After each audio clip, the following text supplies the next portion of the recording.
إن الحمد لله نحمده ونستعينه ونستغفره ونتوب إليه ونعوذ بالله من شرور أنفسنا ومن سيئات أعمالنا من يهده الله فلا مضل له ومن يضلل فلا هادي له أشهد أن لا إله إلا الله وحده لا شريك له وأشهد أن محمدًا عبده ورسوله اللهم صل وسلم على نبينا محمد وعلى آله وأصحابه ومن تبعهم بإحسان إلى يوم الدين يقول سبحانه وتعالى يا أيها الذين آمنوا اتقوا الله حق تقاته ولا تموتن إلا وأنتم مسلمون أما بعد عباد الله أوصيكم وإياي نفسي بتقوى الله فقد فاز المتقون عباد الله jamaah salat Jumat yang semoga senantiasa dirahmati dan dimuliakan Allah Tabaraka wa Ta'ala. Marilah kita bersama-sama meningkatkan ketakwaan kita kepada Allah Tabaraka wa Ta'ala dengan sebenar-benarnya takwa, yaitu dengan melaksanakan apa yang menjadi perintahnya dan perintah Rasulnya sallallahu alaihi wasallam, serta menjauhi apa yang menjadi larangannya dan larangan Rasulnya sallallahu alaihi wasallam. Ibadallah, sesungguhnya sebesar-besar apa yang diperintahkan oleh Allah Tabaraka wa Ta'ala kepada kita sekalian adalah perintah tauhid, yaitu ifradullah bil ibadah, mengesahkan Allah Azza wa Jalla dalam beribadah, mempersembahkan seluruh jenis ibadah kita hanya untuk Allah Tabaraka wa Ta'ala. Dan sebaliknya, sebesar-besarnya larangan kepada kita sekalian adalah larangan dari berbuat syirik, yaitu menyekutukan Allah Azza wa Jalla dalam beribadah, menyembah kepada Allah Azza wa Jalla dan dalam waktu yang sama juga menyembah kepada selainnya. Sebagaimana hal itu Allah Azza wa Jalla sebutkan dalam Al-Quran. Allah berfirman, wa'budullaha wa la tusyriku bihi syai'a, dan sembahlah Allah dan janganlah kalian menyekutukannya dengan sesuatu apapun. Di dalam banyak ayat Al-Quran, Allah Azza wa Jalla senantiasa menggandengkan perintah tauhid dengan larangan berbuat syirik. Ibadallah, oleh karena itu pada kesempatan khutbah yang mulia ini kami ingin menyampaikan beberapa urgensi atau pentingnya tauhid dan bahaya syirik.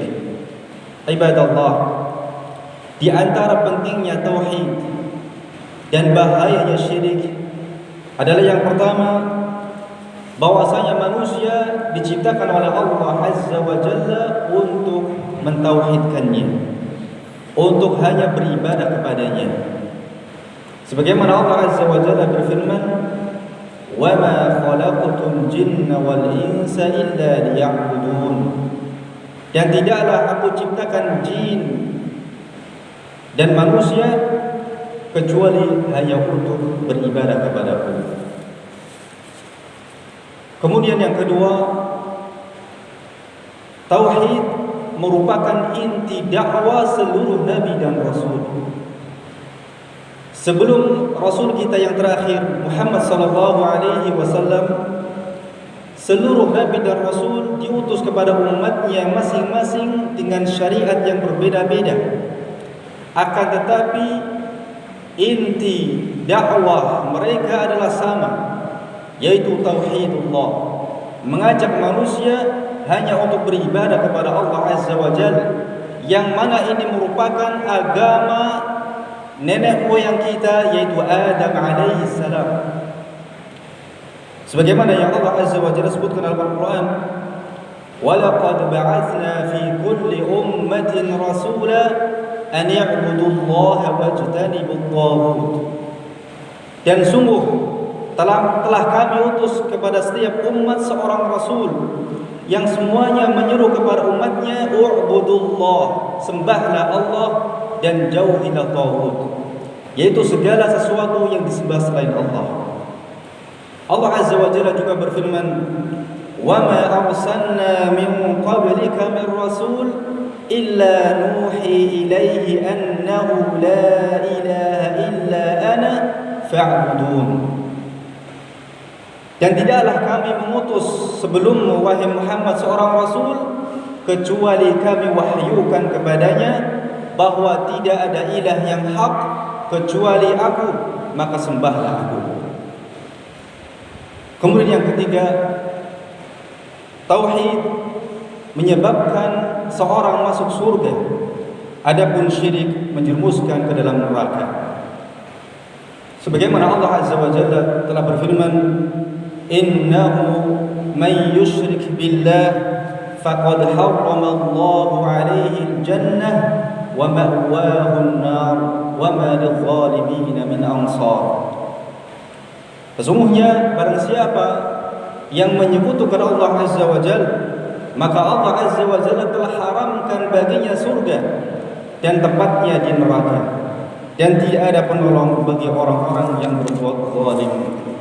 Dan Rasulullah sallallahu alaihi wasallam juga telah bersabda dalam hadis yang sahih diriwayatkan oleh Imam Bukhari dan Imam Muslim, yang artinya sesungguhnya Allah mengharamkan atas neraka bagi seseorang yang mengucapkan la ilaha illallah, mengharapkan wajah Allah, yakni mengucapkan la ilaha illallah dengan mengetahui dan memahami maknanya dan mengamalkan isi kandungannya.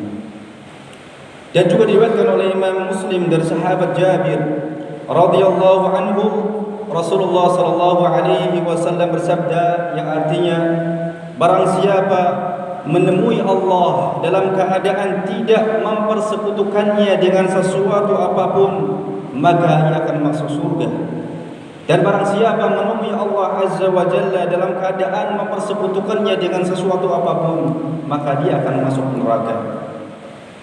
Kemudian yang keempat, tauhid dapat menghapus dosa, sedangkan syirik menghapus pahala atau menghapus amalan.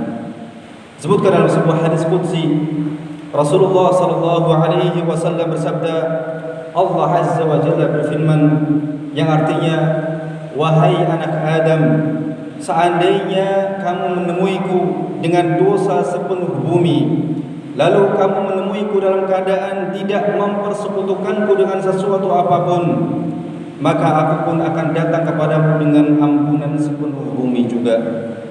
Allah Azza wa Jalla juga berfirman, walau asyraku lahabitu anhum ma kanu ya'malun. Seandainya mereka mempersekutukan Allah, niscaya lenyaplah atau hapuslah dari mereka amalan yang telah mereka kerjakan. Jamaah rahimani wa rahimakumullah. Inilah berapa urgensi atau sebagian urgensi atau pentingnya tauhid dan bahayanya syirik. Semoga kita dan seluruh kaum muslimin sekalian dijadikan sebagai orang yang mentauhidkannya sampai akhir hayat kita. Amin amin ya rabbal alamin. Barakallahu li wa lakum fil Qur'anil azim wa nafa'ani wa iyyakum bima fihi min al ayati wadh dhikril hakim. أقول قولي هذا وأستغفر الله لي ولكم ولسائر المسلمين من كل ذنب فاستغفروه إنه هو الغفور الرحيم.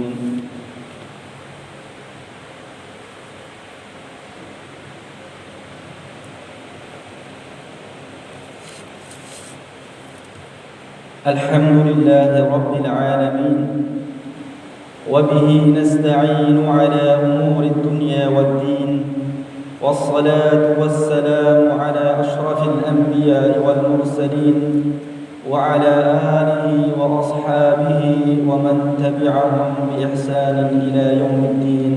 أما بعد، عباد الله، jamaah salat Jumat yang semoga senantiasa dirahmati Allah Tabaraka wa Ta'ala. Pada khutbah yang pertama telah kami sampaikan tentang urgensi atau pentingnya tauhid dan bahaya syirik. Maka marilah kita berupaya untuk menjaga tauhid yang telah Allah Azza wa Jalla karuniakan kepada kita dengan cara menjauhi segala bentuk kesyirikan. Jangan sampai kita terjerumus dalam dosa syirik, yang mana ini adalah dosa besar yang paling besar, yang tidak diampuni oleh Allah Azza wa Jalla jika pelakunya tidak bertaubat di dunia. Sebagaimana Allah Azza wa Jalla berfirman, Inna Allah la yaghfiru an yushraka bih wa yaghfiru ma duna dhalika liman yasha' wa man yushrik billah faqad iftara ithman 'azima. Sesungguhnya Allah Azza wa Jalla tidak mengampuni dosa syirik dan mengampuni dosa selain itu bagi siapa yang Dia kehendaki. Dan barang siapa yang berbuat syirik, maka dia telah berbuat dosa yang sangat besar. Dan di antara cara terpenting di dalam kita menjauhi kesyirikan adalah kita mempelajari tauhid dan juga kesyirikan. Mempelajari kesyirikan dalam rangka untuk menjauhinya. Karena betapa banyak orang yang jatuh dalam kesyirikan dalam keadaan dia tidak tahu. Selain itu juga hendaknya kita memperbanyak doa kepada Allah Tabaraka wa Ta'ala agar dijauhkan dari perbuatan syirik yang besar maupun yang kecil, sebagaimana yang dilakukan oleh Nabi Ibrahim alaihi salam, imamul muwahhidin, imamnya ahli tauhid, abul anbiya, bapaknya para nabi. Akan tapi beliau tetap berdoa kepada Allah Azza wa Jalla agar dijauhkan dari perbuatan syirik, sebagaimana yang Allah Azza wa Jalla abadikan dalam Al-Quran. Allah Azza wa Jalla berfirman tentang beliau, wa idh qala Ibrahim rabbi ij'al hadzal balada amina wajnubni wa baniya an na'budal asnam. Dan ingatlah ketika Ibrahim alaihi salam berkata, wahai Rabbku, jadikanlah negeri ini, yaitu Makkah, sebagai negeri yang aman, dan jauhkanlah diriku dan anak cucuku dari menyembah berhala. Ibadallah, maka tentu kita lebih layak dan tentu kita lebih pantas untuk berdoa, memperbanyak doa kepada Allah Azza wa Jalla agar dijauhkan dari perbuatan syirik, seperti yang diajarkan kepada kita sekali oleh Rasulullah SAW, yaitu di antaranya doa, Allahumma inni a'udzu bika an usyrika bika syai'an wa a'lam wa astaghfiruka lima la a'lam. Ya Allah, aku berlindung kepadamu dari menyekutukanmu dengan sesuatu apapun sedangkan aku mengetahui, dan aku memohon ampun kepadamu dari apa-apa yang tidak aku ketahui. Demikian yang bisa kami sampaikan dalam khutbah yang singkat ini. Mudah-mudahan kita bisa mengambil manfaat darinya. Wallahu ta'ala a'la wa a'lam bis-shawab. Innallaha wa malaikatahu yusholluna 'alan nabi ya ayyuhalladzina amanu shallu 'alaihi wa sallimu taslima. Allahumma shalli 'ala Muhammad wa 'ala ali Muhammad kama shallaita 'ala Ibrahim wa 'ala ali Ibrahim wa barik 'ala Muhammad wa 'ala ali Muhammad kama barakta 'ala Ibrahim wa 'ala ali Ibrahim innaka Hamidum Majid.